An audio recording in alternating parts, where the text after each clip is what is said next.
Hello everyone, good morning. প্রথমেই বলে নিই সরি, কারণ দুদিন ভিডিও দিতে পারিনি, তার একটা কারণ আছে, সেটা তোমাদের যেতে যেতে বলছি। তো দেখো, আমি আর বর মিলে রেডি হয়ে বেরিয়ে গেছিলাম, একটা জায়গায় যাচ্ছি। যে কারণে ভিডিও দিতে পারিনি সেটা একটা কারণই ধরে নিতে পারো।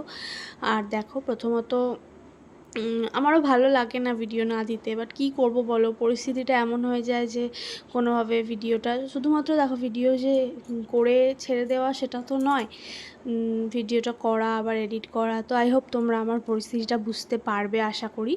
তো আপাতত তোমরা এই ভিউটা এনজয় করো। দেখো আকাশটা কত সুন্দর লাগছে, তাই না? আর আমি তো ক্যামেরা অন করে আর মানে অফ করব সেটা ভাবতেই পারছিলাম না, মানে এত সুন্দর লাগছিল ফোনে ক্যাপচার করার পর।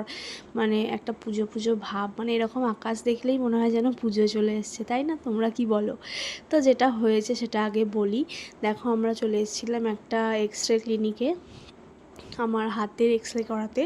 হঠাৎ করে মানে আমার অসাবধানতা বলো বা যেটাই বলো, সে কারণে আমার বাঁ হাতের কড়ি আঙুলটা কোনো কারণে দেখো এরকম ফুলে গেছে, মানে পুরো ফুলে একদম বাকি আঙুলগুলোর সাথে ডিফারেন্সটা আশা করি বুঝতে পারছো। বিশেষ করে ডান হাতের কড়ি আঙুলের সাথে বাঁ হাতের কড়ি আঙুলের ডিফারেন্সটা ভালো বোঝা যাচ্ছে। তো আমরা এক্স রে করাতে এসেছিলাম। আমার ব্যথা ছিল প্রচণ্ড পরিমাণে, মানে একটা জায়গায় মানে কি বলো তো, একটা মুচকে যাওয়ার ব্যথা তাও সহ্য করা যায়, মানে এটা একটা অস্বাভাবিক একটা ব্যথা হচ্ছিল।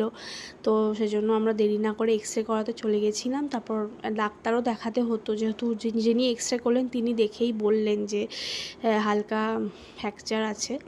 তো ডাক্তার দেখাতে গেলাম, বাট সেই ডাক্তারটা কাল ছিল না, তো সেই জন্য বাড়ি চলে এলাম। আর এখানে দেখো, আসার পথে আমরা কয়েকটা ওষুধ কিনছিলাম এখানে অ্যাপেলো থেকে, কয়েকটা জিনিস আর দুটো হাঁড়ি বাসনও কিনেছি। তো চলো, এই ভিডিওটা এইটুকুই, বাই।